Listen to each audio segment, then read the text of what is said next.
at another edition of Tezzz Talks, and today I want to talk about another best of, but this is going to be like a best of film series, in my opinion. You know, film series that consists of films that have 3+ editions. Number one, I'm going to have Saul and Spiral. So Spiral was part of the book of Saul. And you know, this was definitely for the horror mystery fanatics out there that's into those type of films that like horror and mystery all at the same time. You know, Spiral was addition to the series, you know, with Chris Rock being the lead character. Towards the end of the movie, he became more believable. Initially, he was kind of difficult to believe because of he had such a comedic relief throughout the film. But it was a decent film to watch if you're into the Saw series. Definitely take that one into consideration. Move on. Number two. Now, number two, we have the whole Batman animation and live action series. There have been several live action Batman films throughout the decades, since the 50s, 60s, 90s, 2010s to now. And as you can imagine, almost all of the Batman animated films are fire. Every single one. Fire, flames. And you know, the live action as of lately kind of been a hit or miss. You know, the Ben Affleck live action, wasn't as good. The latest, the Batman movie that came out was pretty decent, pretty well written. It was the earlier story of Batman, which is what the new Batman starring the Robert, what's his name? Robert Townsend, I believe, from Twilight. You know, it's pretty decent, but as you know, the DC Comics, Warner Brothers, they should look for my consultation for the next addition to live action Batman films, because I will not steer them wrong. I know the answers. If you don't know the answers, check out my DC versus Marvel Tezzz Talks from season 1. I'll talk all about it. Let's move on. Number three, John Wick. Whoa! Now, when you talk about another high-octane action piece, John Wick is one of those ones for sure.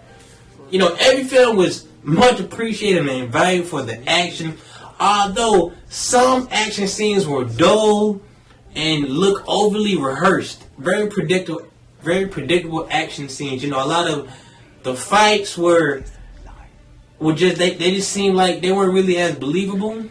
You know, it didn't, you know, seem kind of slow motion. One swing, one punch. You know, a bit too rehearsed. It didn't look as natural.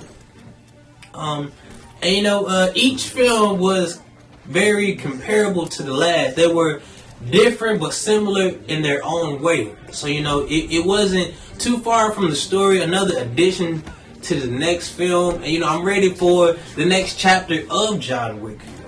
Let's move on. Number 4. The Olympus Has Fallen series, whether that be Angel Has Fallen, London Has Fallen, or Olympus Has Fallen. Each one was a brilliant film. You know, this series could be a standalone because it was in different areas and during different time periods of, you know, the various presidencies. And you know, the first one, Olympus Has Fallen, came out in theaters at the same time White House Down, which starring Jamie Foxx and Jason Tatum. So, you know, that genre of political martial law type films is starting to become more common now in Hollywood. But you know, it's a nice action series, definitely for those that haven't watched the whole Olympus Has Fallen series. Take a look into it. Number 5, you know, I am a Godzilla kaiju fan, especially the whole MonsterVerse. You know, a huge kaiju film fan, whether that be Godzilla, Pacific Rim, Ultraman, King Kong, all of that. I'm a huge fan of it. And you know, the MonsterVerse is heavily sought after, especially now. I want to see more large, giant beast fights, interactions. You know, the special effects. I want to see all of that. And you know, it's a usual block office hit each time. Each film has not flopped thus far. Especially with, you know, the Godzilla film, then Kong Skull Island, Godzilla King of the Monsters, as you can see behind me. Going on the Godzilla vs. Kong, and now we're just waiting to see whether they're going to do a Son of Kong or a Son of Godzilla, or they're going to have more of the prequels to both films.